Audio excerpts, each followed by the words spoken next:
So there are a lot of different types of narrators on YouTube, and I'll give you an example. There's Joey, who's a great narrator and battler who talks pretty fast in his narration, but he still gets all of his ideas and thoughts out, and accordingly his videos are a bit shorter. On the other hand, there's Elo, who clearly has been very successful over the years, who talks a bit slower to, get all of his intelligence out into his video, and therefore his battle videos are a bit longer. A friend and I have noticed my videos might be sped up a bit too much, so I'm going to elongate a few of them to see how they work out. And I'd like to ask you guys in the comments down below whether you prefer shorter battle videos or longer ones in regards to length if they're the same amount of turns. So today's battle is going to be an OU one. It's going to be on Pokemon Showdown, and I'm using a new team that I've not yet shown to you guys, made up of a few Pokemon with a bit of unconventional sets. I try to lead off as much as I can with my Breloom, which is anti-lead. Well, anti-lead in the sense, it just has Focus Sash and Spore, and it's a pretty good lead. If I can't lead with that, I like to lead off with this Rotom. Rotom is my specially defensive set.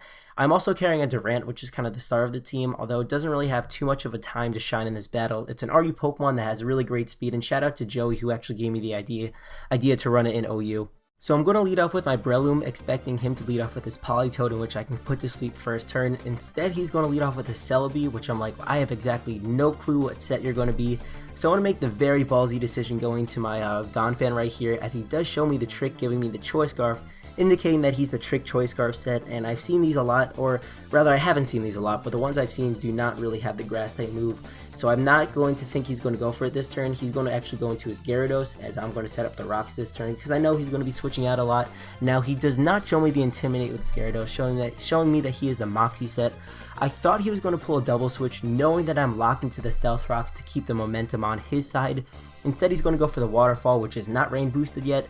I'll be able to take very well with my Rotom, and in return, I can just go for the Volt Switch, either allowing him to stay in and taking him out, or getting the switch priority as he's switching to something else. Instead, he's going to go for the Substitute. Now, I've seen the fact that he has Moxie ability and Substitute. I'm thinking he is a sub-DD set. So I'm actually going to go into my Donphan next turn, and it's weird because although I am Choice Scarf, which raises my speed and locks me into a move, I decided to lock myself into the -6 priority Roar right here, not necessarily predicting him to go for the Dragon Dance. I actually thought he would switch out and would allow me to get to more Stealth Rock damage on more of his Pokemon.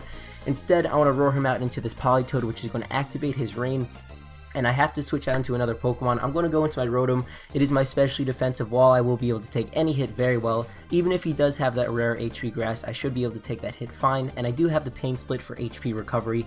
So I want to take that Ice Beam pretty well, and I'm going to just go for the Volt Switch right here, getting myself Switch Initiative. Maybe he thought I would go for the status move, either being the Thunder Wave or the Will-O-Wisp, which is why he might have gone into a Celebi, because it has a Natural Cure. Then again, Celebi is a pretty good wall against this Rotom set that I am running, so I'm going to go into my Durant, and I'm pretty sure this guy did not know what to expect from my Durant. This is actually a Life Orb Jolly Hustle set, so I am going to go for the X-Scissor, which is ×4 super effective, and I also think it's Stab. I mean, come on, it's a Durant, it's a bug type move, so it will be able to take out a Celebi, which is a huge threat out of the way. And Durant is usually used against Terrakions that obviously are not Choice Scarf, because I will outspeed them by 1 base point. Instead, he's going to bring in his Tornadus, which I'm pretty sure he would be able to outspeed me. So what I'm going to do is I'm going to switch into my Heatran, basically as Death Fodder, trying to see what kind of set this Tornadus has and what moves it does have, because I realize that my Heatran is not going to be too beneficial on my team this game, because he already has the Rain Up. I can't go for the super effective Fire type move on, let's say, his Ferrothorn, because it's dependable on what set he is, that it might not even be a 2 KO. So I'm going to Death Fodder him. I see that this guy is a Life Orb variant, so I know if he wants to stay in next turn, I will be able to take a hit and then take him out with the Volt Switch. Instead, I'm just going to be able to Volt Switch on his Ferrothorn as he does U-turn out. Now, unfortunately, I do get a crit right here, but it's not going to matter too much in the long run, especially because, a little bit of a spoiler alert, he's going to get so much hacks on me later in the battle.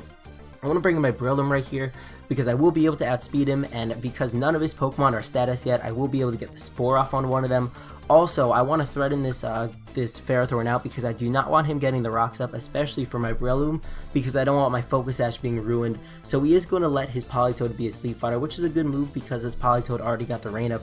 Now he's going to go into his Jirachi as I go for the Bullet Seed, because I thought he would bring in his Gyarados right there, and I knew most likely he would not go into this Ferrothorn, even though that would break my Sash because the Bullet... Actually, no, it wouldn't, because I don't know if the Iron Barbs would affect me with Bullet Seed, but nonetheless, I could obviously take him out next turn against this Ferrothorn with a fighting type move from my Breloom. So he's going to bring in his Jirachi as I switch out into my Donphan, kind of as death fodder because I'm really not sure what set this Jirachi is going to be.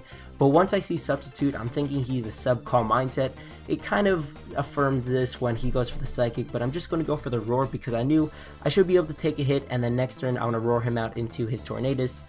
Now my Donphan is pretty much at a checkmate situation. I either am going to switch into another Pokemon to take a lot of damage, or death fodder my Donphan right here, which isn't going to serve him too much of a purpose because he doesn't really have too much attacking options. Anyway, I'm going to go into my Dragonite. Multi-Scale is still intact because he does not have his rocks up, and I'm just going to go for the Draco Meteor. Now this is a very weird Dragonite set. I kind of looked at all the Smogon sets and kind of picked out things that I like from every set. Now on Wi-Fi, this guy's name is Memories because it just has a lot of cool moves that catches people off guard, such as the Dragonite that I use in 4th gen. The set is actually a mild set with Draco Meteor, Roost, Fire Blast, and Extreme Speed. Don't really ask why I have that kind of set on it. Nonetheless, he's going to go for the Thunderbolt as I go into my Rotom because I knew I would be able to take a hit. I knew he would want to go for the attacking move to try to break my Multi-Scale. Also, just as a fun fact, my Dragonite actually has the Lumberry, so I know even if I needed the situation where I needed to stay in on a status move, I will be able to, negate that because I have the Lumberry. Anyway, he's going to go for the Calm Mind as I U-turn out into my Durant, and I know from previous experience, no matter what kind of Jirachi he is, from this range, I'm just going to be able to go for the X-Scissor and take him out. And although I am taking Life Orb damage, it's worth it because that's 2 big threats out of the way. So as he brings in his Tornadus again at this turn, I'm thinking my Durant is going to be the perfect death fodder because I really don't want to go into another Pokemon. Even if I do go into my Rotom, which is my specially defensive wall, it's already taken a lot of damage. I knew I will not be able to survive 2 hits. So I want to death fodder my Durant, which allows me to go into my Dragonite, and I want to pull off a double switch thinking he was going to go into his Ferrothorn, and once he would go into his Ferrothorn, I really can't do anything. Even though I am a mild nature, which is plus special attack, and I could have gone for the Fire Blast, I do not want to see the chance of it missing, and therefore he would be able to either break my Multi-Scale or all that good stuff. So I want to double switch into my Rotom as he does go into his Ferrothorn, over predicting he's going to go for the Thunder Wave as I'm going to try to go for the Volt Twitch. Literally, I think I get paralyzed 6 turns in a row, and you're just going to see he is going to get, I believe, actually all 3 layers of his Spikes up, telling me that he either really wants his Spikes up or he doesn't have the Stealth Rocks on this Pokemon, which would make sense because if I were him, I would go for the Stealth Rocks, or I would try to, because I have my Dragonite right here, and the Multi-Scale would be broken if he did go for the Stealth Rocks. He probably has it on, I'm actually going to say his Celebi because, it just looks like an appropriate move on a Choice Scarf set. So anyway, I want to try to go for a bunch of Volts, which it's just not going to work. Eventually, he is going to hit me after getting 3 layers of Spikes up with his Power Whip. Now, the Power Whip originally wouldn't have taken me out the first turn I brought in my Rotom. That's the original reason why I brought it in, because I knew, if necessary, I would be able to burn this guy and then hopefully get off a Volt Switch. Finally, he's just going to go for the Power Whip, indicating it would be a 2-hit KO from the range that I just was at. And of course, I'm going to get paralyzed again. Now, I haven't counted how many paralyzes, whatever it is in a row, but it was a bunch of them. Finally, he will be able to take my Rotom out with one last Power Whip, and of course, he already has his 3 layers of Spikes up, which means my Focus Sash is going to be ruined on my Breloom.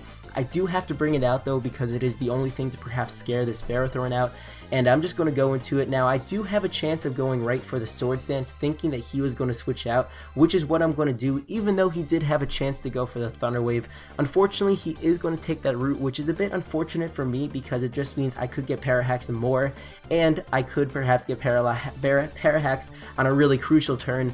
This isn't necessarily a crucial turn, but I am going to get Parahaxed right there, as he is going to get the crit with the Power Whip, and I'm like, alright, this Hax is enough. I've asked the Hax gods in my previous battle if you can help me out. I need to ask you guys one more time to help me out. So as he's going to switch out into his Tornadus, which is a dumb move, because actually, as you're going to see after you see I get paralyzed again, I'm actually going to throw a damage calc on the screen, but from that range, a Mach Punch would have actually been able to take out his Tornadus, which means if he brought it in on the turn that I did go for a Mach Punch, I would actually be able to 2 KO him. I guess he wanted to make the good play of try to bring in his Tornadus and get, although a little bit of Stealth Rocks damage. He does have the Regenerator ability. I'm not exactly sure what he wanted to do, but finally, after I get Parahaxed a bunch of more times, I will be able to take out his Ferrothorn. Next turn, he's going to bring in his Gyarados, which is going to be Mach Punched, critted. Finally, I'm going to get some hacks on my side. Really, I actually think I got Parahaxed probably in the double digits those last 15 or so turns. Finally, he is going to bring in his Tornadus, and he is going to not appreciate this Mach Punch. In fact, it's going to do enough that after he takes me out with the attack, the Life Orb will be able to take him out, which means there's going to be a one-on-one situation left. He's actually going to have a Sleeping Politoed, as I have my my Dragonite with full HP. I'm just going to go for a Draco Meteor or two, and that is going to win me the battle. It was a pretty close battle. Originally, I was having some fun and not being too serious at it. You know, I was bringing my Donphan in second turn on a Celebi. I had absolutely no clue what set he is. But at the end of the battle, it was pretty cool, pretty intense, and I will be able to win this one 1-0. If you guys enjoyed it, please leave a like and comment and all that stuff. I really appreciate all the support you're giving me. And that's about it for me today. Thanks guys for watching. Rate, comment, subscribe, and as always, take care.